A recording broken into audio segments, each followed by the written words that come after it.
Ծառուկյանի ուժը առաջ քաշելու է արցախցիների վերադարձի հարց։ Գիտեք, ծրագրերը այդ առումով մշակման փուլում են, ես այս հարցում կարող եմ իմ անձնական կարծիքը ասել։ Այս ընտրական ցիկլի համար այդ հարցը, նույնիսկ արցախցիների վերադարձի հարցը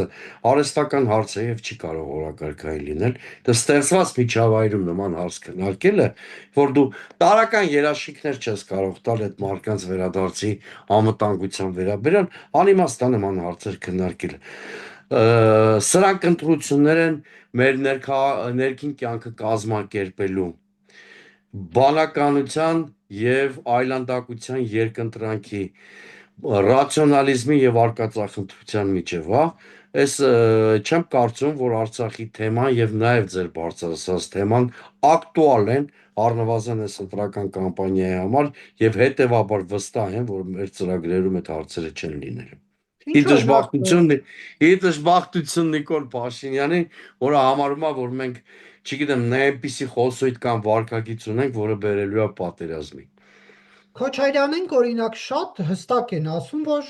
միջազգային իրավունքի գործադրմամբ եւ կայուն երաշխավորությամբ հնարավոր է արցախցիների վերադարձ։ Ես էլ ասում եմ միջազգային այդ իրավունքի գործադրման հնարավորություն կամ հավանականություն այս պահին չեմ տեսնում։ Հենց այդ ախնդիր։ Համաշխարհային տուրբուլենտության պայմաններում նման հարց բարձրացնելը ուղղակի միամտություն կլինի։